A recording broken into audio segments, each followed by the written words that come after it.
Welcome to the Amputate to Elevate Success, where we uncover the powerful stories of leaders, visionaries, and change makers who had to let go of something in order to rise to something greater. I'm your host, John Register, Paralympic silver medalist and transformationalist leadership expert.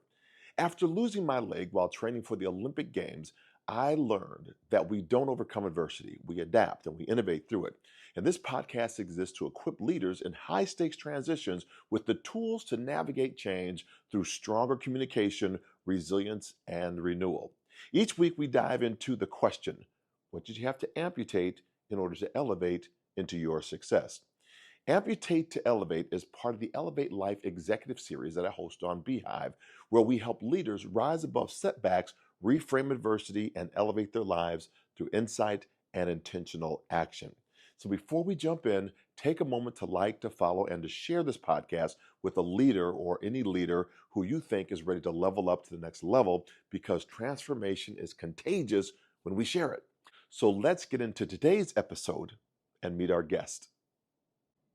My guest today is a leader whose entire life has been about service to country, service to community, and service to the human spirit. Colonel retired Bob McLaughlin is the executive director for the Mount Carmel Veteran Service Center in Colorado Springs, Colorado. It's an organization that he helped establish with the late, great Jay Cimino to empower veterans, transitioning service members, and their families through counseling, employment, and supportive services. Before taking the helm at Mount Carmel, Colonel McLaughlin served as garrison commander at Fort Carson, where he led programs to build resilience, strengthen families, and lower the stigma of seeking help. His leadership helped shape a new model of care that now impacts thousands of veterans across Colorado and beyond. So in today's episode, in today's conversation, we get a chance to hear from Bob. And what he's going to do is going to share what he had to amputate in order to elevate, including expectations carried from the military into civilian life, and how embracing listening, humility, and purpose became his greatest leadership assets.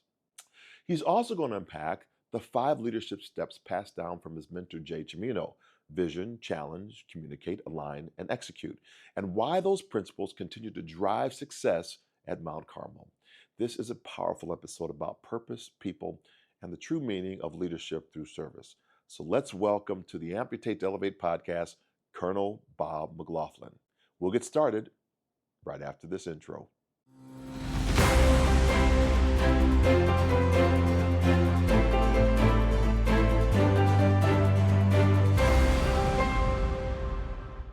Oh my goodness, ladies and gentlemen, I cannot believe it. The one, the only, the myth, the legend. We have him in the house. Mr. McLaughlin. Glad to be here. The Bob is here. Colonel, one each. And you're over Mount Carmel Veteran Service Center now. We met kind of a little while ago, and you're doing fantastic work. But the first question I always ask is, what did you have to amputate in order to elevate to your success? So for me, it's about amputating expectations and accepting the way people are. Because when you come from the military culture, sometimes you have a certain expectation that will probably never be met when you're not in that culture. So for me, it was really about amputating that and accepting the way things are and living in that new environment. And how do you, when you say you're amputating that out, but the embracement and the acceptance of it, how has that helped you in your leadership to when other people are maybe not as accepting? It's I've learned in 10 years of doing this business to be a better listener. You know, I always tell people that as adults, we spend more time transmitting than listening. And the more you can listen and digest, the better off you will be. So to me, that's something I really am focused on. Even if, you know, we always say in the military, disagreement is not disrespect. So to digest that someone is, if they're disagreeing with me, doesn't mean that they are being disrespectful. You've got to value everybody's opinion. You know, we talked about the late, great Jay Cimino, former Marine, the CEO and president of Phil Long Dealerships. He had five leadership steps, and the leadership steps which I follow today are vision, challenge, communicate, align, and execute. It's such a great model to live by, and I've learned over the years, if you're able to communicate a vision, allow others to challenge your vision without being offended or shut down, and then once everyone has been heard, you communicate, I heard you, but I disagree with you. You know, I always tell my people, if it's not immoral, unethical, illegal, and not going to make us lose money or hurt anybody, we got to, you know, and I heard you, you got to follow. So vision, challenge, communicate, and alignment. You know, I tell people that when it comes to alignment, if you don't agree with me as the leader, but you were heard, and it's not going to do any of those bad things, it's your moral obligation to align with me. And I tell people, you know, in the military, if that happens, if you salute, you know, 10 bags full and go left hand salute on you. yeah, and if you go out and don't align, people are going to get killed.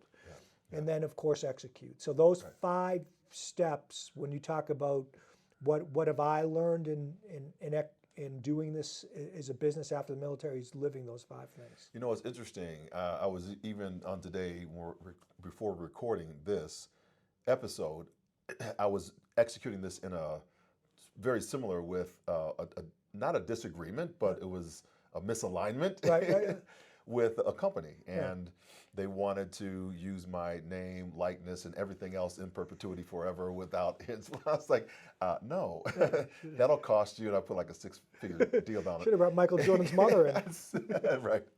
But at least it opened up the conversation. Right. And so we're able to go back without any malice or any intent and just say, hey, I know what you're trying to get done here, and here's how we can work this out. Yep. Yeah. So the whole communications piece, I believe that 90% of the problems in the workplace, I have a staff of 45 in a nonprofit, which is very challenging, is because of miscommunication and misunderstanding. Sure. Because most people in this business are passionate about doing what they do, and if you're not aligned, you just have to re-communicate, what you're after. Mm-hmm.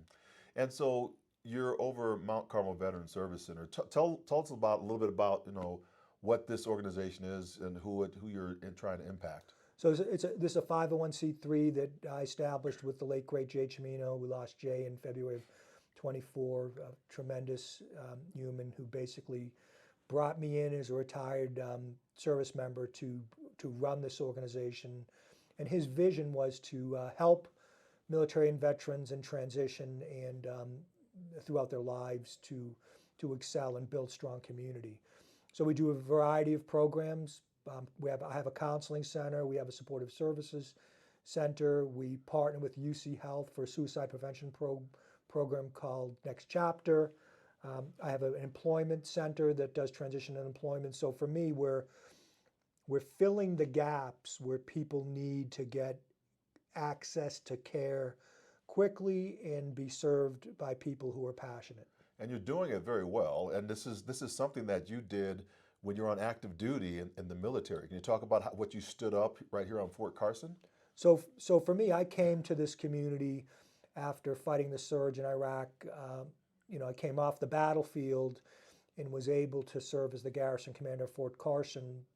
So you went from readiness for combat operations to how do you facilitate readiness in combat operations? And the only way to do that is to make sure people are resilient, make sure families are cared for, make sure our wounded, ill, and injured are cared for. So I spent 3 years of my life from 2009 to 12 building programs and services along with an amazing staff of military and civilians to do those things on Fort Carson, to build resiliency, to lower the stigma of asking for help if you need it, to help families of the fallen. And that's where Jay Cimino and I came together to take the model of helping active duty and build something to do for military veterans and families in transition. And so Jay gave you some amazing advice. Very elementary advice. Other than the leadership steps of vision, challenge, communicate, align, and execute. He said, because I'm starting a nonprofit, and the military, whatever position you are, you got to manage your budget to be able to be combat ready. And I was nervous starting a 501c3, and all I was thinking about was who's going to pay for this? And he looked at me, he said, Colonel, you take care of people and people will take care of you. And he said, what I mean is if you help people, people will give you money. And you know, we do fundraising. When you look at, I showed you our budget as we went from a $750,000 annual budget in 17 to now almost a $5 million annual budget. And we've made it because our impact on people keeps growing, and organizations, and I believe this, want to support, want to gravitate to success. They don't want to give their money to an organization who's not going to have a social impact. Mm-hmm. So we've proven successful so far. Next year is going to be our 10th anniversary. It's awesome. Yep. So we're thrilled to do the work. You know, there's a lot of folks that have misunderstandings about our veteran community and about how people reintegrate into society after they've left service. What are some of the struggles and challenges that you have seen? Well, of course, it's fear of the unknown. It's transitioning from a military culture where we're in the Army and all our other services that we have 7 values: loyalty, duty, respect for others, selfless service, integrity, and personal courage. And we're in a culture where everyone embodies those values, and you know that the person to your left and right is on your team. And when you come out, you don't know that. You don't know, there's no uniform that says U.S.Army, the rank, the unit. You don't really know that about the person around you, so you have to get to understand how people operate, what they value, and bring your values to an organization. I'll tell you this, one of the things that I've learned is there are so many great organizations in this community that are values-based as well. They want to build a strong organization that takes care of people. So I'm finding that many of the veterans, that's what they want. They just don't want to go out and make a paycheck. They want a sense of purpose. And when the sense of purpose is missing, all the money in the world isn't going to help them be strong. It'd be good to talk a little bit more about this, because I see this also in the civilian sector, is that a lot of the young folks that are coming in really are purpose driven. And so they will leave a job quickly if they don't feel that they're aligned. So what have you learned that can help, even maybe CEOs that are out there right now that don't have a veteran population, but have a young population that kind of mirrors? Where will you be on the other side of fear, on the other side of your mountain, on the other side of your breakthrough? What does it mean to inspire a room, to facilitate the brilliance already present, to not just speak to an audience, but to engage with them, to guide, activate, and transform? My story is one of transformation. A world-class athlete, combat veteran who faced a life-altering amputation. I lost 2 careers with one wrong step.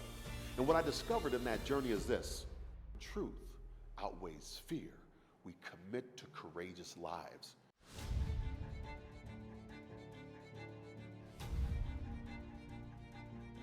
Hi, I'm John Register. You might call me a keynote speaker, but I'm here to tell you I'm much more than that. Every event I'm part of addresses the same challenges: fear of change, uncertainty in leadership, or simply the need to inspire action. My role: to help people embrace change, find their courage, and make an impact, not just for themselves, but for everyone around them.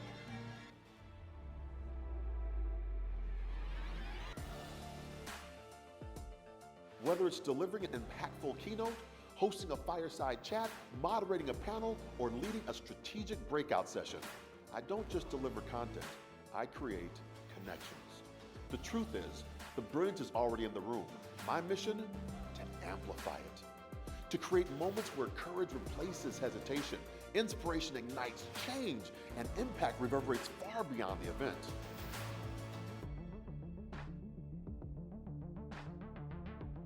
Reckoning, revision, renewal. That's the journey to transformation. The new normal is not a destination, it's a plateau for the next level of growth. Success lies in letting go of what holds you back. The oxygen atmosphere. Build the mindset to thrive in new environments. Amputate your fear and elevate your success.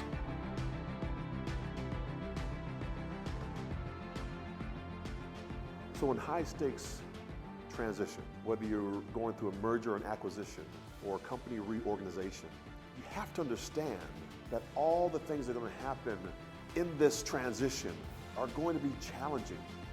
But remember, it's always never about the race. It's always about the relationships.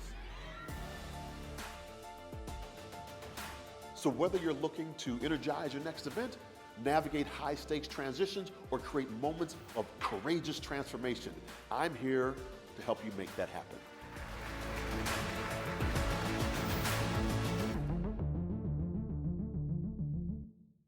Yeah, purpose-driven lives of what people are after, and then, number one, you might be a successful business, and you might be, beating the margins, but are you taking care of the people?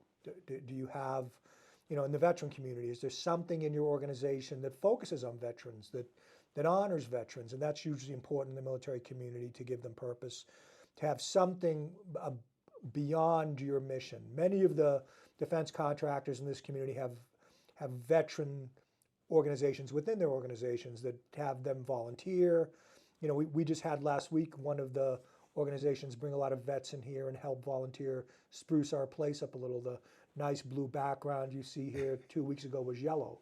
So to me, it's understanding that they came from a values-based organization. They want to be part of something bigger than themselves. The bottom line is important, but making an impact is even more important. So when I think about that, and I think about leadership inside of Mount Carmel, there's always places to grow for us as leaders. And so the question I have here is, can you describe a time that you had to take a calculated leadership risk and what it taught you and your team? Oh, absolutely. There was one time, you remember I told you about the 5 steps from Jay. We had a disagreement, the boss and I, and I came out swinging. Not literally, but I literally didn't agree with something he wanted to do, and I told him, I don't want to do that, but if you're going to make me do it, I'll do it. And he was about to come at me because he's the boss. And then I said, remembering the 5 steps, I looked at him, I said, are we in the challenge phase? And he said, yes. And I said, I used the verbiage, because this is his culture and our culture. I said, I want to challenge what you're thinking, and the whole dynamic changed instantly. Because I followed the cultural norm rather than being negative and saying I disagree. So ultimately, through using the steps and challenging something he wanted to do, he ultimately agreed with what I wanted to do. It's amazing. You're saying values, right, and the culture. Yeah. So it's ingrained, and that's something that you can do. And you only know if you have a culture when you can test it. Oh, absolutely. And I saw a little bird whispered in my ear, shut up and be smart. And when I used the term of the culture that he built, he listened and it worked, rather than come at it from a negative perspective. So you're always head on a swivel, got to innovate all the time. How do you keep that spirit of innovation going on? What drives it here? Well, you have to look at, there's, for us, where we're serving the clients, military veterans and their families. We're communicating with funders. So in my daily operation, I'm either serving somebody, looking for support, or building a partnership. So the 3 things that I tell everybody that guide me every day is, number 1, don't let anyone fall through the cracks. We must be communicating to people in need that we're here to help them.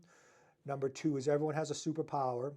If you have a superpower out there that you want to give back, we're here to help you give that back. And then number 3, we need fuel for the engine. And fuel for the engine is dollars, it's resources, it's partnerships. So that's kind of how every day I'm touching one of those 3 things. And when you are engaged in that moment and you're driven by those values, how are you ensuring that the team is aligned with those values as well? How do you ensure that everybody is kind of rowing in the same direction? And really just, we always say it's the drum beat. You have to live what you believe. and then you have to routinely communicate it to your people. So we do, we have it's like everyone else, we have a weekly routine, and we normally end our week with an all hands meeting where we're able to communicate to everybody some lesson. We bring in a partner to talk about something. So unless you, just like the mistake that we all make in leadership positions is we assume that everyone in our organization gets it, and you forget that people are rotating in and out. So if I assume from being here for 10 years that everyone understands how we started, Jay's story, the values that he imparted, I'll never be successful. You have to always find ways to communicate with the team on, we spend so much time, like a chipmunk on the wheel, right? If you just keep spinning the wheel's going to break. If you oil it through effective communication, through routine, wellness checks, or making sure that people are okay, the wheel's going to keep going. But if you leave that piece out and you're always focused on the bottom line and not on your most important part of your company, which is people, you're not going to succeed. There's a lot of folks that right now are talking about burnout. Right. And I had another guest on, and she said that burnout's really not burnout's really overwhelm. Right. And I can't manage the overwhelm. I just can't manage the overwhelm. How have you been able to successfully manage the overwhelm that happens on the op tempo that continues day after day? We got another group in. We got another group in. We used to back in the late '90s and in the turn of the millennium, we used to talk about balance, work-life balance, and people say that's crap. There's no such thing as work-life balance. You got to row hard all the time. But truly, everybody is passionate about something.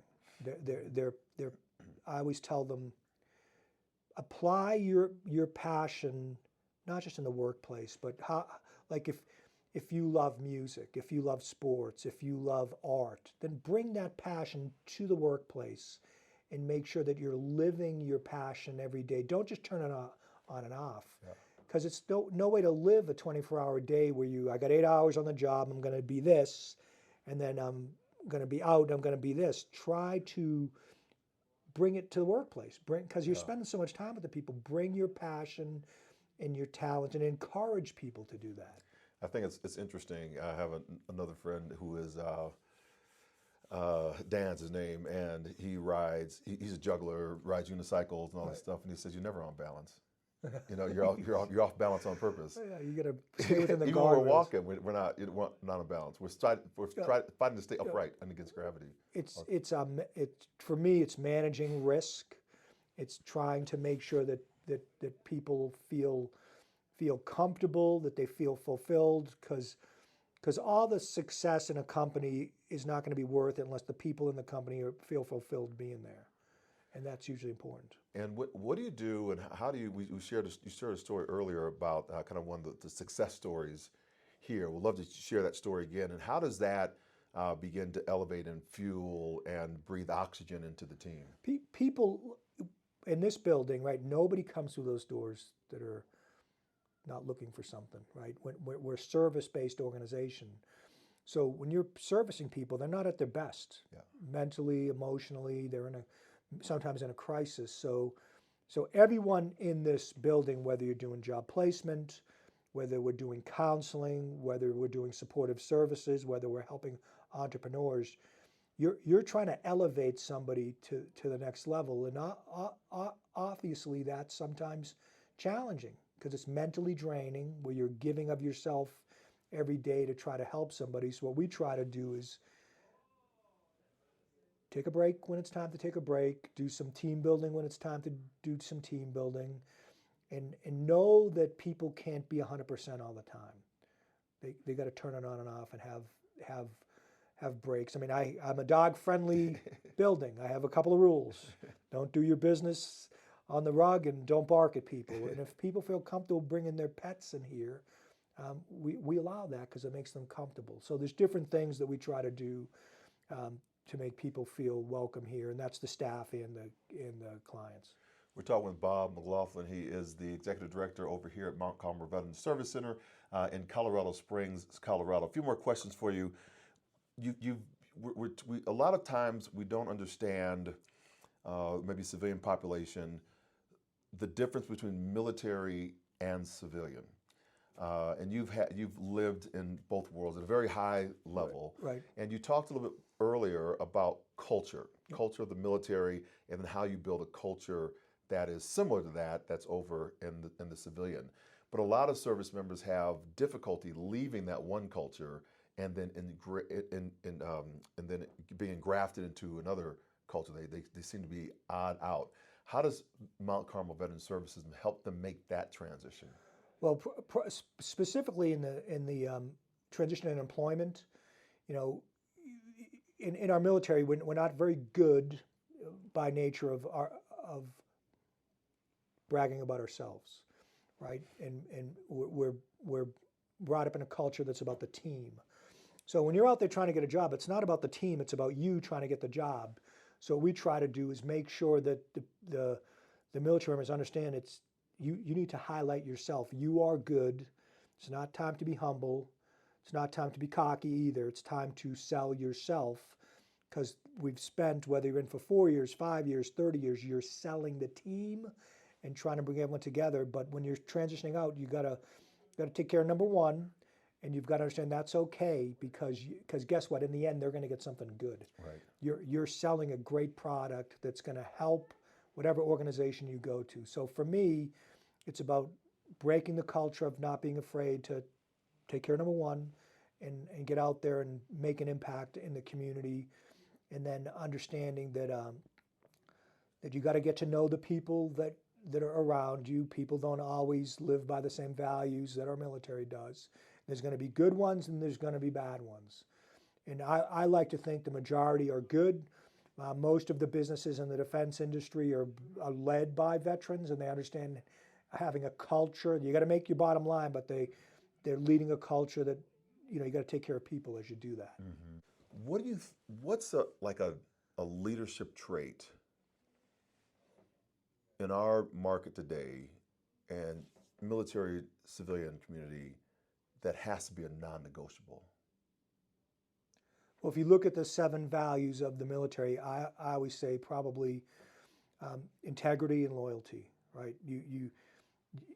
You've got to be a person that someone can trust, and you've got to have integrity. And then integrity without loyalty may not help the team, but if you can't build loyalty into your team, you're not going to have a successful team. And then the one thing that's not in any of our values is humility, right? We're in a culture that, you don't think humility's a weak term, but being humble, we talk about the term being a humble servant, and those are pretty hard words to tell a leader, you're in charge, but you're also a humble servant. Having humility is being able to communicate with anybody. It's even if you're at a 30-year position and someone's at a 2-day position, that person wants nothing more than to be treated with dignity and respect.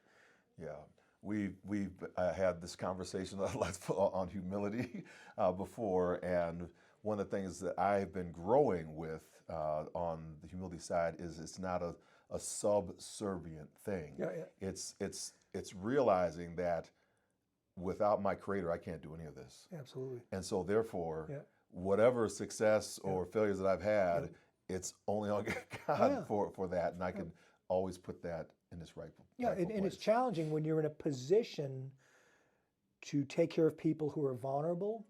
To be humble is hugely important. To take of your time to bring that person to the next level.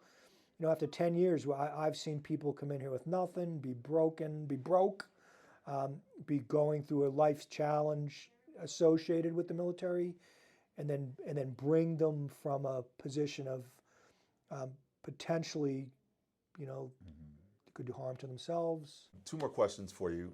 The first question is, what excites you right now? I think probably the most important thing after doing this for so many years is watching a positive impact, or when I bring the team together and understand that we've built something there where people are in this building every day helping other people. Yeah. And that's usually exciting for me, because I get up in the morning knowing that we have the ability that day to change a life, improve a life, save a life. And then where can folks find your services? VeteranCenter.org is our webpage. 772-7000 is the best number to call, and we're at 530 Communication Circle. I always, if someone's in the area, to come and visit. If you're not in the area and you come and visit, come in and see us. There's nothing like seeing it to understand the impact that we're having on the community and our military community. We've been talking with Bob McLaughlin. He is the Executive Director here over at Mount Carmel Veteran Service Centers. Thank you so much for tuning in, and we'll be right back right after this close. Wow, what a powerful conversation with Colonel Bob McLaughlin, Executive Director of the Mount Carmel Veteran Service Center. Bob reminded us that leadership isn't about rank or title. It's about humility, integrity, and purpose. His 5-step model that he learned from Jay Chimino, vision, challenge, communicate, align, and execute, is a blueprint for every leader navigating high-stakes transition. If today's episode inspired you, take a moment right now to like, share, and follow the Amputate to Elevate Success podcast. And when you share it, you help another leader find the courage to amputate what holds them back and elevate to their next level of purpose. For those who want to go even deeper, join me inside the Elevate Life Saturday Leadership Lab, our monthly experience where we turn insight into action. It's where high-performing executives and purpose-driven leaders invest in growth that sustains success. And you can sign up through my Elevate Life Executive Series on Beehive. Visit johnregister.beehive, that's BEEHIIV.com. And remember, Beehive has 2 eyes, and we're going to get started today. Again, thank you so much, Colonel McLaughlin, for your service and leadership, for continuing to elevate lives through Mount Carmel Veteran Service Center. Once again, I'm John Register, and until next time, go forth, inspire your world. Bye for now.